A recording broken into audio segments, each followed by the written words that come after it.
semuanya, assalamualaikum warahmatullahi wabarakatuh. Terima kasih banyak atas kehadiran kalian semua di sini. Hari ini saya senang sekali bisa berbagi tentang pengembangan aplikasi Smart Web.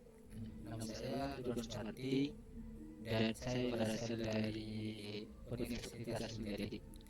Jadi mari kita mulai dengan memahami apa itu Smart Web, semantik web, dan mengapa ini penting. Nah, baik. Di sini awalnya web itu hanya dipakai untuk menampilkan teks dan gambar sederhana seperti majalah digital, tapi seiringnya perkembangan zaman, web kini menjadi lebih canggih dan dipakai untuk berbagai macam layanan seperti mesin pencarian dan aplikasi online. Masalahnya, meskipun mesin bisa membantu mencari informasi, mereka sebenarnya masih sulit untuk benar-benar mengerti isi data seperti manusia. Nah, di sini semantik web masuk untuk membantu. Apa itu semantik web? Jadi semantik web ini dikembangkan oleh tim Berners-Lee babnya World Wide Web atau lebih dikenal dengan WWW, yang disebut singkatannya. Untuk membuat data di internet bisa dipahami oleh komputer, bayangkan saja kalau kita bisa bikin mesin yang gak cuma menampilkan data tapi juga mengerti arti dari data tersebut. Contohnya, kalau kita cari apel, mesin bisa tahu apakah kita maksud buah apel atau perusahaan Apple. Itu kan seru kan? Jadi tujuannya adalah supaya data di web ini bisa diproses dengan lebih cerdas oleh mesin. Komponen utama semantik web. Untuk membuat semantik web ini jalan, ada beberapa komponen penting yang perlu kita ketahui. Pertama, ada XML dan XML skema yang digunakan untuk memberikan struktur pada dokumen web. Walaupun kalau XML ini seperti lemari, skema adalah data-datanya yang mengatur isi lemari hierarki. Lalu ada RDF atau Resource Description Table. Ini sulit format yang dipakai buat menyebarkan data dalam bentuk subjek, predikat, objek. Misalnya buku ini subjek, berjudul predikat. Maksudnya buku itu adalah subjeknya dan judulnya itu adalah predikatnya. Belajar semantik web itu adalah objeknya. Jadi buku adalah subjek, judul itu predikat yang berjudul, maksudnya itu adalah predikat. Belajar semantik web itu adalah objeknya. Terakhir adalah OOL yang digunakan untuk mendefinisikan hubungan dan sifat data dengan lebih detail. Selanjutnya kita akan menjelaskan tentang RDF. Apa itu RDF? RDF dan RDF skema sekarang mari kita bahas ya lebih detail. Lebih dalam soal RDF. Kita itu akan mempelajari RDF yang lebih mendalam. Apa yang dimaksud dengan RDF dan RDF skema? RDF ini penting banget karena dia yang bikin data di web bisa diproses mesin. Contohnya, kalau kita punya dokumen yang berjudul panduan pendaftaran, RDF bisa menggambarkan dokumen itu secara spesifik sehingga mesin bisa mengerti bahwa itu adalah dokumen panduan, bukan artikel, berita, atau lainnya.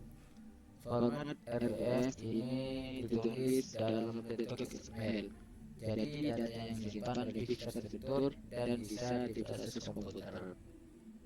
Selanjutnya kita akan bahas tentang OOL that's Polar. That's Polar sih. Yang luas adalah SPARQL. Di sini kita bisa menyebutnya dengan Web Autolog Language yang singkat jadi OOL. Ini adalah bahasa yang bikin data bisa lebih jelas hubungannya. Jadi kalau LTS itu fondasi dasar, kalau OL adalah peralatan tambahannya yang bisa menunjukkan bahwa satu hal berhubungan dengan yang lain. Misalnya OL bisa membantu menunjukkan bahwa anjing adalah hewan peliharaan dan hewan peliharaan adalah jenis hewan.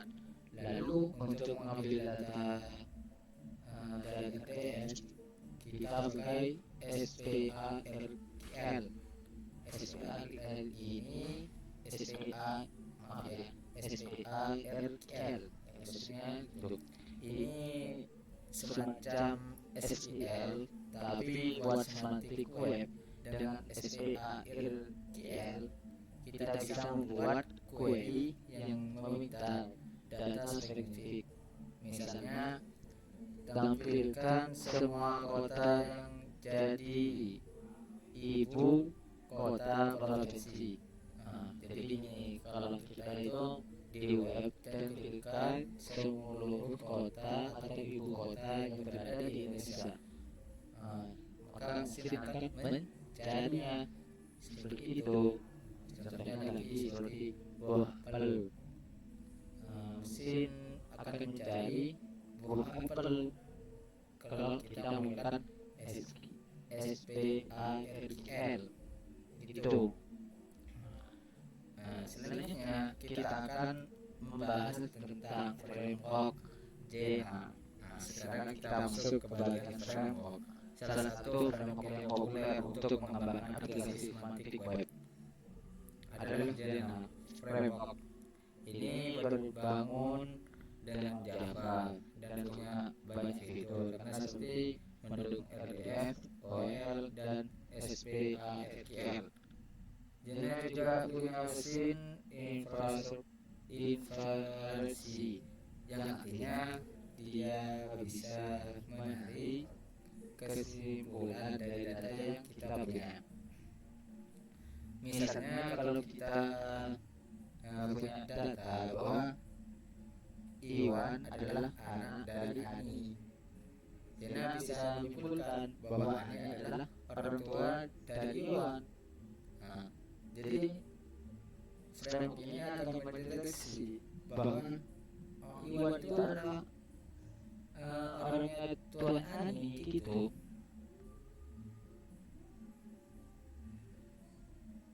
Maksudnya Ani adalah orang tua Iwan gitu. Apakah kan? Selanjutnya kita akan membahas tentang manfaat dan tantangan. Jadi apa sih manfaat dari semantik web? Salah satu yang paling terasa adalah kemampuan untuk membuat pencarian data. Jadi lebih akurat, mesin gak cuma memberikan data acak tapi datanya lulusan. Selain itu data juga lebih mudah diproses oleh komputer. Jadi otomatis lebih gampang dilakukan, tapi tentu saja ada tantangan. Proses membuat dan pengolahan data yang kompleks bisa memakan waktu. Ditambah lagi kita butuh lebih banyak penelitian dan uang untuk membuat semantik web ini lebih mudah diimplementasikan. Itu adalah manfaat dan tantangan untuk web semantik. Selanjutnya kita akan menuju ke kesimpulan. Jadi kesimpulannya begini, sebagai penutup semantik web membuka jalan ke masa depan, di mana data bisa dipahami dan diproses dengan lebih cerdas. Jadi kesimpulannya bahwa semantik web membuka jalan untuk masa depan untuk lebih cerdas oleh mesin.